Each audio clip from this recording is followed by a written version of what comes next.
Hi, this is Greg Kesich at the Portland Press Herald, and I'm here with columnist extraordinaire Bill Nemitz. Columnist exhausted. How's that? Exhausted, and our guest, Taryn Hallweaver, who is the legislative director of the Maine People's Alliance and a co-host of the Maine Beacon podcast, which is something that I like to listen to. The Maine People's Alliance, depending on who you talk to, has either cracked the code of how to talk about progressive issues in Trump's America, or they are criminals who want to kill old people if you're talking to the governor. And they played a big role in this election last week with the referendum to expand Medicaid, first time in the country that's been expanded by popular vote. And Bill, you had a great column about this last week, about the referendum process and how this question played in that.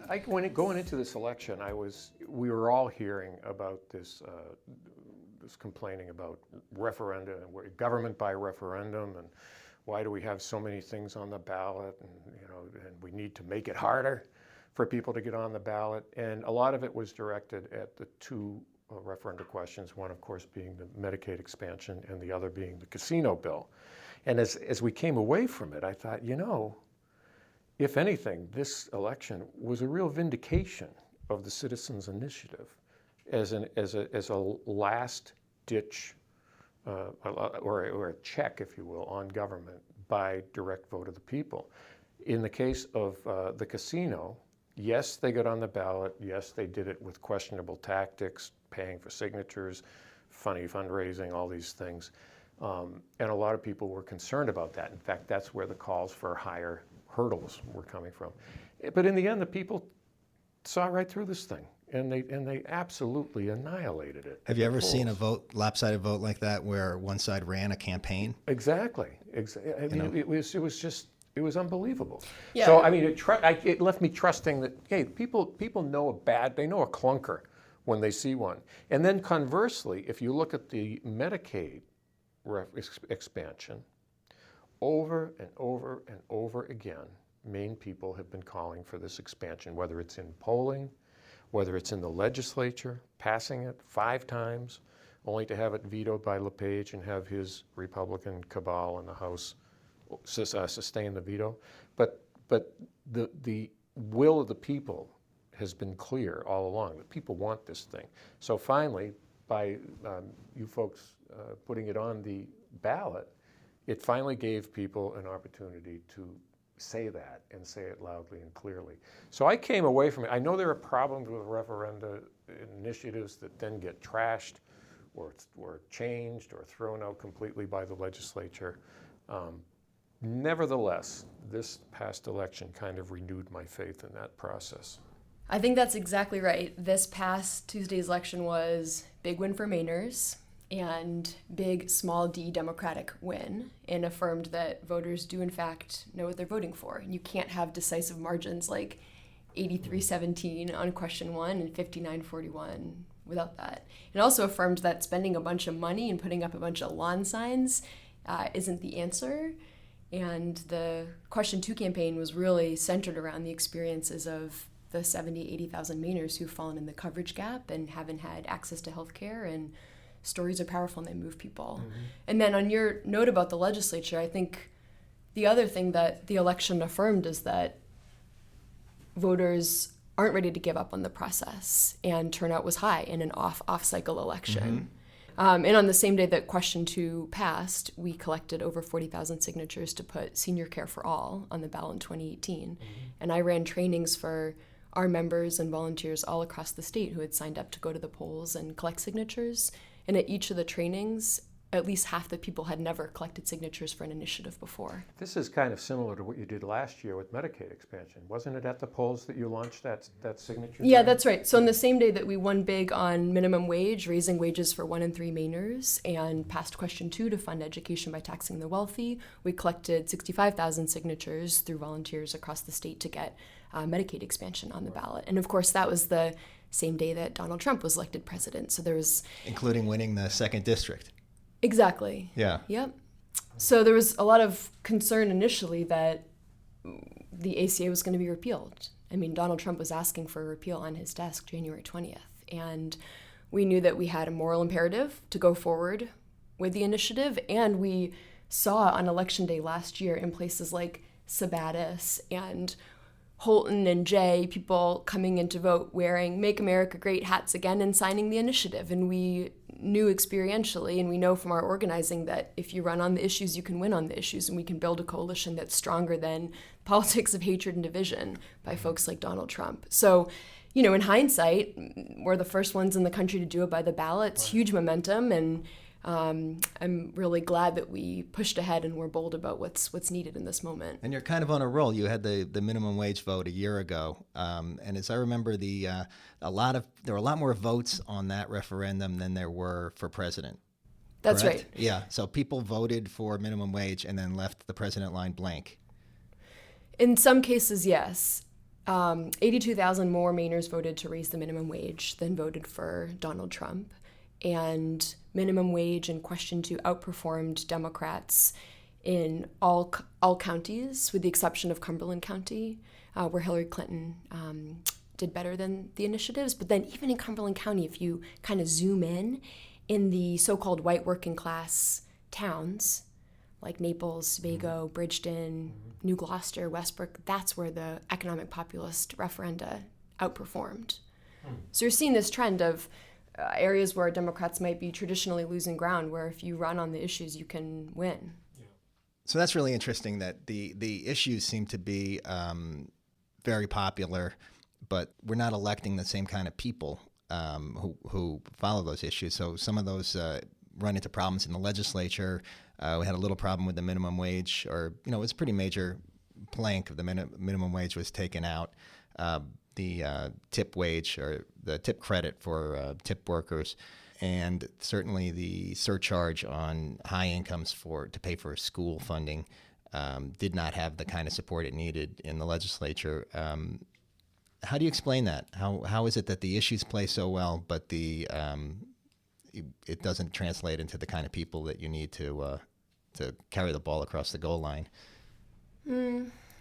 Well, I think for too long, candidates have been encouraged and trained to talk about their biography, their background, and not to run on the issues.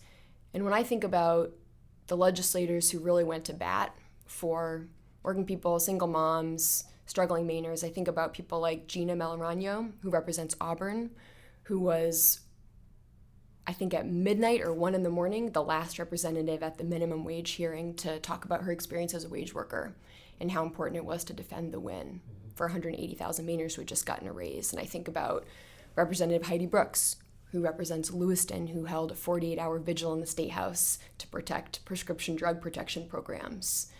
And one of the other big winners on Tuesday was women across the country, and in particular trans women who won some incredible victories. And women in Virginia, they elect their House of Delegates on an off year, so it's kind of a bellwether election there, won a historic number of races, and a third of the women unseated incumbents. And normally incumbents win 90%. So there's this big lesson that we should be running in more places than conventional wisdom would dictate, and that we should be running on the issues, because we can go into Republican districts where some of the staunchest opponents against Question 2 saw victories for Question 2 from their own constituents. Yeah, Virginia was really a remarkable turn of events, especially with how quickly, right after the polls closed, I mean, they were calling this and that, and it was clear that something significant was happening down there. I have a sister down there who was out of her mind, calling, finally. That's great. Yeah, I guess it shows how gerrymandered it is down there, because they have a Democratic governor and 2 Democratic senators, and they still had 2/3 of the legislature were Republicans. Yeah, that's right. Before the election, and now it's about 50-50. Yep. But I like hearing that the trans woman who won beat the incumbent who had written the bathroom bill. Yeah. For Virginia. Yeah, Right. Danica Rome, I think, is going to be a name that goes down in the textbooks, that's for sure. Yeah. And I did read a piece in the Washington Post this morning that was offering caution in regards to gerrymandering, and even if there's a Democratic surge, we might not see a full takeover. In Maine, we're not in too bad shape on gerrymandering. And There's only so much you can do with 2 districts. yeah, that's right. Waterville in or Waterville out? Right, that's right. Well, I mean, and Just also keep at the moving state the line level. south. Yeah, I mean, at the state level as well for the legislature. I was looking at our scorecard, and there are 18 Republicans who scored a 25% or less on our scorecard who won their races by 500 or fewer votes.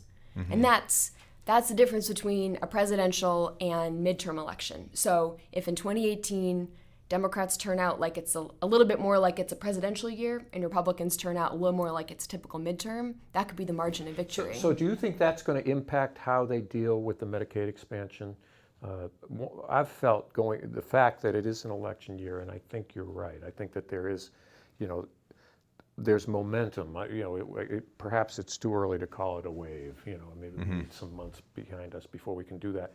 But I can't help get the feeling that the looming November election in 2018 is going to weigh on legislators as they decide how much of how obstructionist those who are so inclined they're going to be to implementing this expansion. Mm-hmm. Yeah, I mean, I have to imagine it factors in. And yeah.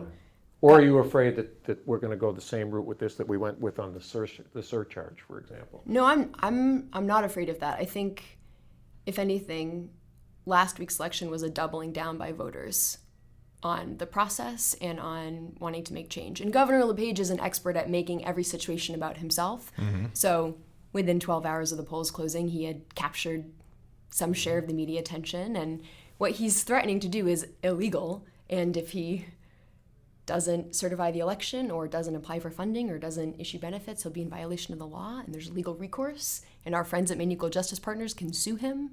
So the things he's saying he's going to do, he just actually can't do, and he's got 1 more year in office. So, the thing that amazes me about him is he's not afraid to lose. He will take on these fights that logic would tell you makes no sense.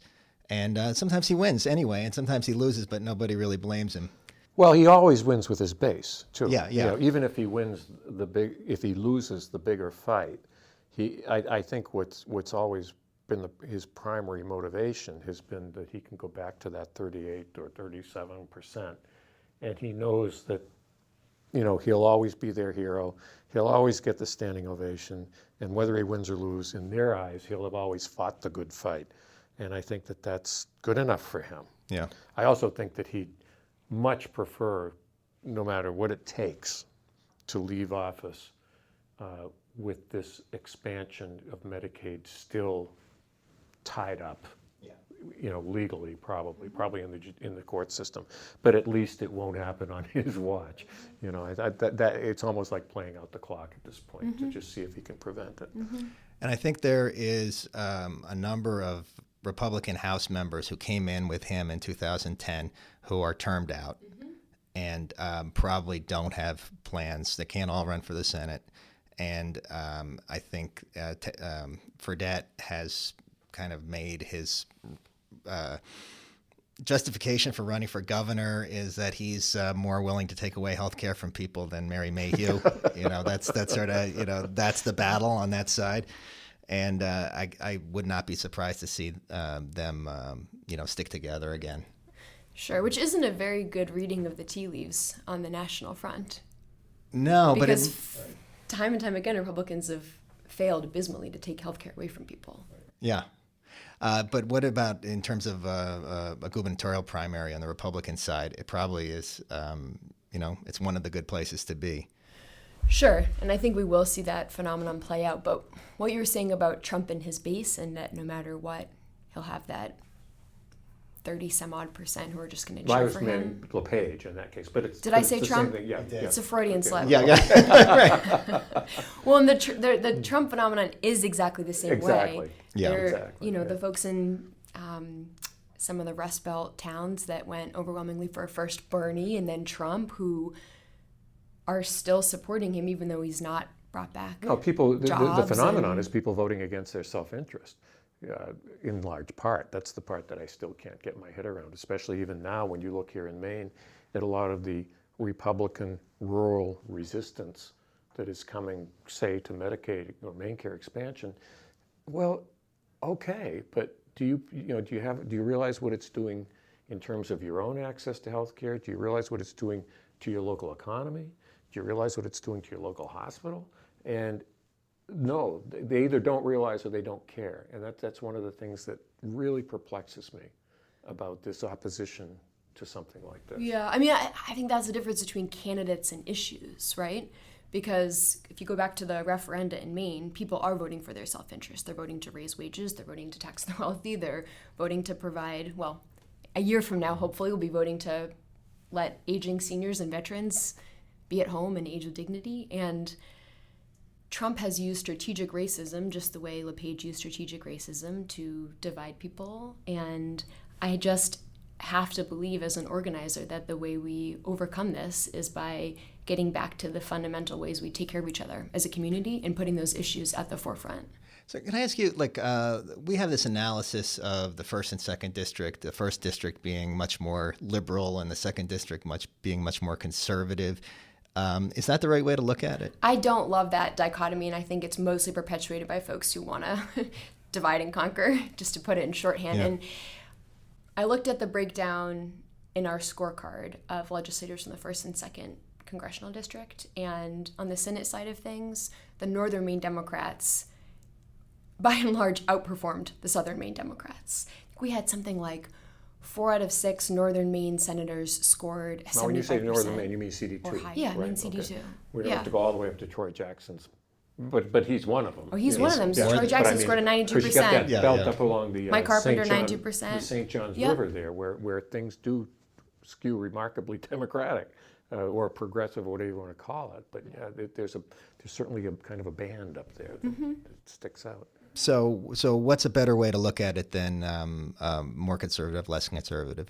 I think a better way to look at it is, where do we have a stronghold by elites about what kind of change we're asking for in our political system? And I think if you break down the referenda between towns and counties based on wealth and vocal opposition by whom to taxing the wealthy, I think you see a more interesting line than this pretty arbitrary CD1 versus CD2 divide. Talk a little bit about this, aging. And I'm sorry, I don't know I don't know what its title is at this point. But the new We're assuming it's referendum going to pass because in which everything people else you would be put able forward to- passes. People would be able to stay home and get the care they need. I'm not sure a lot of people are familiar with that in any kind of a detailed way. Could you give us the thumbnail on that? Sure. And first, Greg, I appreciate that. And it's really hard to get on the ballot and Right. to run and win ballot initiatives. I think the Maine Heritage Policy Center consistently makes a mistake when they focus on MPA as the villain, because we don't run campaigns as MPA. We run campaigns on the issues and the people they affect. So. Okay. Universal in-home care is the name of the policy, and Senior Care for All is the name of the campaign. And this policy is tackling the problem that we're the oldest state in the country, and by 2030 are going to have 400,000 Mainers requiring some level of assistance in aging. And so many families right now can't afford to make ends meet. Nursing homes are often prohibitively expensive. $90,000 to $100,000. In-home care can be $50,000. Medicare doesn't cover it, and veterans don't receive long-term in-home care, despite their great service to this country. And then on the other hand, you've got home care workers who aren't paid wages high enough for how hard the work is and how long the hours are.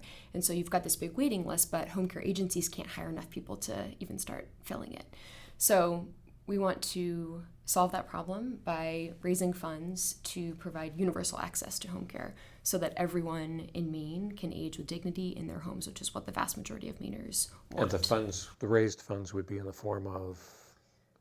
Payroll tax over $127,500, which is the threshold over which people aren't paying into Social Security anymore. It's one of the more regressive taxes in the country. So that's going to be the battle line.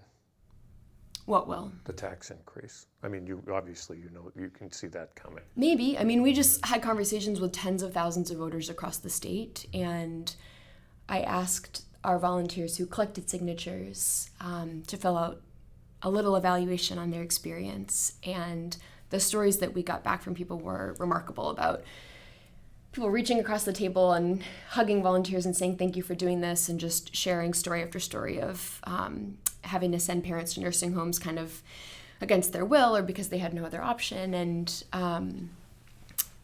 the tax thing came up a little bit, but the interesting thing to me is nowhere near the amount you would expect based on the political discourse, the discourse by the political elite of Maine and the coverage on the tax issue.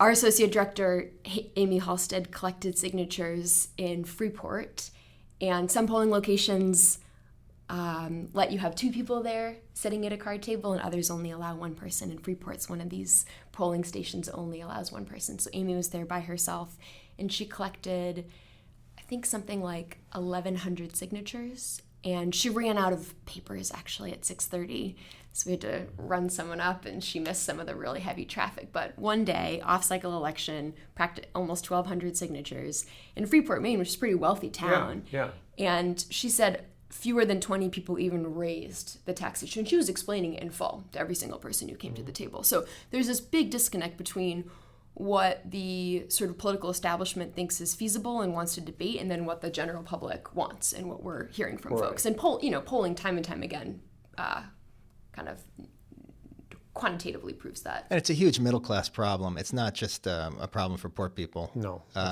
bankrupts families. That's right. People lose their homes.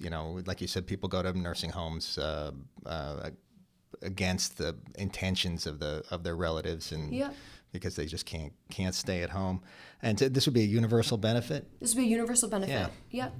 59% of Mainers are currently caring for an aging parent, and when we were first testing the waters on whether we could transition this into a ballot initiative and doing some preliminary polling, the pollster that we've worked with before, who's wonderful, said in reporting the results of the first poll to us that this doesn't even register as an issue for people. This is a core value.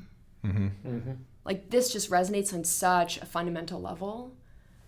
And it has so much to do with and it's only, as you said, it's only going to increase because with the need aging only of this increases. population. Right. Yeah, how does it translate into actual services? What would I, if I was, well, I'm soon to be one of these people. We can only hope. What does it mean? What does it mean for me? What would I be, receive in terms of services in the home? So services will be available to everyone who needs at least one daily assisted living activity. So that could be anything from getting groceries to assistance getting around, getting dressed, bathing, etc. And the way the funds will work is they'll be overseen by a board that's democratically elected with representatives from service providers, workers, and consumers. Elected by the voters? By the constituencies. Okay. And that trust will oversee how funds are governed. And there's some critical worker training and workforce development pieces in it. So ensuring that a certain amount of funds are passed through and wages go up, because we know that wages are just too low. And reimbursement rates are too low, largely set through public funding. There's also an interesting provision in terms of, this is getting a little wonky, but sort of future of work question, where if you can collect 250 signatures from your constituency, whether that's workers or providers or consumers, you become a constituency organization and can get access to the whole list of names. So if you think about labor organizing and how challenging it is to organize largely lower income women driving around the state, it's not like going to a paper mill and leafleting and you've got 500 workers right there. It's just a difficult to organize. They don't walk through the workforce. gates. Yeah. Right. So there's some kind of provisions built in to say this is a growing industry. Healthcare is one of the fastest growing, only growing industries in rural Maine in some places. You've got largely low wage, mostly women workers, and let's get organized. And that would be you could then contact these people. There would be some way to do it, some way to reach out. Yeah, exactly. So is that, do you anticipate that will be an issue that progressive candidates will be running on 2018? I hope so. In 2016, I can't tell you how many doors we knocked on in districts where our volunteers, our canvassers were informing voters that the candidate on the ticket supported raising the minimum wage or supported question 2, because candidates just weren't running on the issues. So I hope and I expect that it will help shape the narrative in 2016. Like after 2014. In 2018. Yeah. What year is it? After LePage was reelected in 2014, there was some criticism of the Michaud campaign focusing too much on Medicaid expansion and minimum wage as issues that didn't go far enough. They were focused on very low income people and didn't go deep enough into the middle class. Middle class people were for those issues, but they weren't necessarily motivated by them or driven by them. And I wonder if you're making a face. The radio audience should see. That's not making any sense to you. No, I just don't. I don't remember that being a critique. And I don't remember that being a particularly issue-driven campaign. Okay. With all due respect to the really fantastic folks who were on the campaign team. So it was really the real issue was Paul LePage for the Mike Michaud campaign. That was. Would you agree with that? I think that the Michaud campaign did something similar to what the Clinton campaign tried to do this past year, which was run against LePage's record. Right. Yeah. Yeah, it was this person versus that person. Yeah. We've got to get rid of LePage. And yeah. It was based on that. What about the tax reform, the federal tax reform debate? Do you think I wonder how much impact that's going to have on people kind of being, a middle class, in reference to what you just said, Greg, people who were just saying, we're just going to be mad as hell and say, I've had it with this. And thereby making causes such as yours perhaps more palatable for people who might not support it, but in this case are feeling so beleaguered by what's happening at all levels that they're going to start pushing back, like they did with Medicaid expansion. Do you think that that will trickle down, or do you see this as more of just a homegrown issue, this in-home care thing? Maybe. I think we saw with minimum wage and saw with Medicaid expansion the last couple years that being part of a national movement makes a big difference. And in that regard, I think it can have an effect. Support is already quite high, so I don't feel too terribly worried about the people not inclined to support it. The thing about the federal tax fight is at least it's out in the open. The healthcare quote-unquote debate was never really about healthcare for Republicans. It was about massive giveaways to the wealthy in the form of taking more and more people off the rolls. Whereas tax reform is about massive giveaways to the wealthy. Exactly. Right, it's just sort of baldly exposed for what it is. And while we're at it, we'll cut some healthcare too. Yes, yes, exactly. And that's my point. I think that now that it's out there on the table, I'm feeling like we were talking earlier about people voting against their self-interest. Well, if that narrative gets out and gets enough traction going into this election year, that the by far the lion's share of the tax bills in their current form is going toward the mega rich. Oh, absolutely. That I really feel that is going to percolate down from that particular issue and start affecting a lot of these, much more specific, much more nuanced issues where there's just going to be a kind of an upsurge in frustration and anger that people have that the system's not working for them. Yeah, I think that's right. And when Governor LePage was elected in 2010 during the red wave midterm election after Obama, he was one of 5 Republican governors who instituted these massive tax cuts for the wealthy, along with Scott Walker, Kansas, North Carolina, Ohio. And those 5 states have been the 5 slowest to recover from the economic recession. And in Kansas, a Republican legislature just undid those tax cuts. Voters undid those tax cuts a year ago in Maine. Unfortunately, the legislature didn't see that through, so we've got another shot here. But it is about time. And I think people are mad and are going to stay mad. And Tuesday's election shows that. Yeah. Hey, so the other thing that happened last week is the first anniversary of the Trump's election. And I just wonder what your perspective is a year in on Trump in terms of what it says about Maine politics and what it might say going forward. So our motto is Dear Go in Maine, right? I lead. And in many ways, LePage was the precursor to Trump and wrote the Trump playbook. And we were so on the defensive when LePage was first elected. And then there was a little bit of a back and forth in the legislature. And then largely through the ballot process, we've gone on the offensive. And this past year was really the first year, year 6, of his tenure, where instead of arguing about cutting general assistance for asylum seekers who are fleeing conflict and come in the United States, or scapegoating poor people and debating about so-called welfare reform, we talked about funding education and how much we should be taxing the wealthy. And we've learned that the best defense is a strong offense. And here we are, leading again with Medicaid expansion, first state in the country to do it by the ballot. So I think we've got a tremendous lesson to teach the rest of the country on what you have to do. And it took us a little while to get there.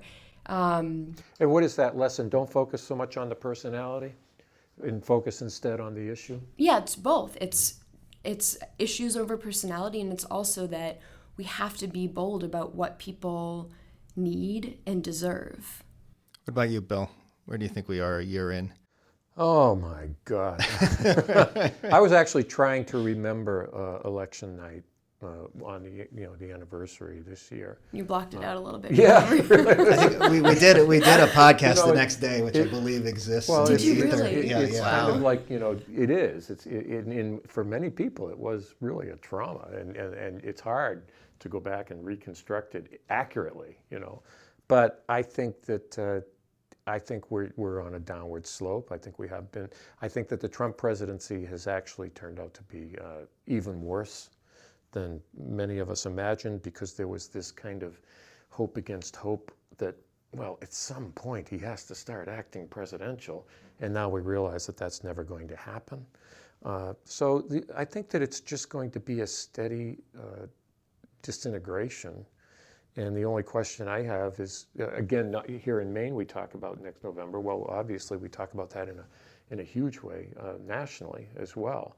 And so much is going to hang on the composition of Congress coming out of the midterm in terms of the future of Trump's presidency. Whether he'll go the 4 years, whether he'll do something between now and then that's so colossally outrageous, even in comparison to what's happened so far, that impeachment could be a realistic alternative, which I don't think it is right now. A lot depends on what happens, I think, in the first 12 months. But he hasn't done anything to certainly help himself. This isn't the Maine Beacon because we're not ending on a ray of hope. But that was we didn't turn that frown upside down. I mean, you said earlier, Bill, that it's too early to call this a wave election, and maybe, but we just elected trans women across the country, including by defeating the guy who wrote the bathroom bill 1 year into Trump. Right. The only concern, the reason I hesitate is because so many of the seats and we're talking primarily about the Senate here, because I think that's the big kahuna here in terms of who's going to control the Senate. And a year ago, if you looked at the overwhelming proportion of Senate seats in this election that are democratically held, the question was, can the Democrats hang on to all those seats? Well, I think that's less of a question now. But my point is that it's still a tough row to hoe for the Democrats to successfully defend every one of those seats and then pick up the few that they need to win back the Senate. If they do, then yes, then everything changes. Right. It would take everything huge changes. Yeah, to me, I think a year in, I'm pleasantly surprised by how well the institutions held up. I was really worried that the courts and the bureaucracy and the deep state and Republican leadership in Congress would just open the door and let this guy run roughshod, and they haven't to varying degrees. He hasn't been able to.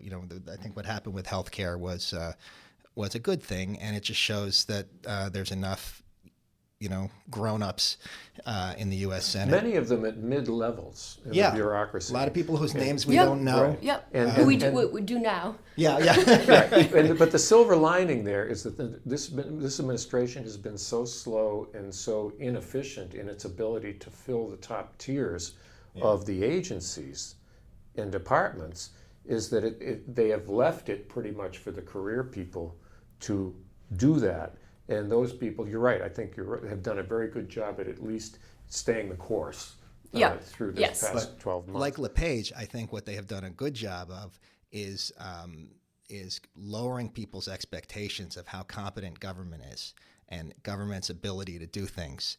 And anybody who was feeling like they voted for Trump because they didn't think government was really going to take care of their needs now has more ammunition that they've been let down again, and they see the elites jumping in the way of Trump and preventing him from his big bold vision, and that's just more evidence. So I'm a little worried about that. I'm worried about the Democrats presenting some kind of alternative, a vision that addresses these real problems people have. That's not just we got to get rid of Trump and go back to the way things were before, because that's not a compelling message for many people. Yeah, that's right. I mean, I do think this past year, as you say, was a strong testament to our country's checks and balances. Yeah. And at the same time, the day before Trump was elected, we still had historically high levels of income inequality, and the climate was still burning up, and young black men were still being shot in broad daylight. And it's a both and to me, electing representatives and trying to win progressive majorities and maintaining checks and balances and making some big plays in this moment where we need a people's movement. Mm-hmm. We did a year ago, we do now more than ever. And there's no way Democrats are taking back control of the Senate if we can't be bold and steadfast in our vision. As opposed to just angry.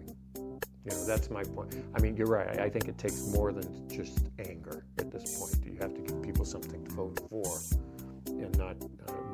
I think we need to move out of this era in which all people are doing is voting against something. Mm-hmm. All right. Well, that's going to be our ray of light, or ray of hope. What do you call it? Thank you, Taryn, for coming in. Yes. Yeah. Thanks for having me. Maybe we can have you guys on the Beacon. That would be so fun. Yeah. Cross-pollination. You'll have to prepare a ray of hope so you end really optimistic. Right. We instituted that after the election. Good. Yeah. Because everything was a dark spiral. If you manage to listen all the way to the end, this is going to be our last podcast for a while. We're going on a hiatus, and we're going to be thinking about what we do here.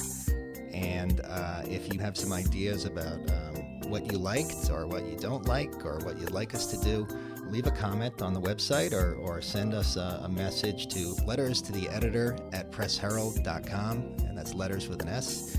And thanks again.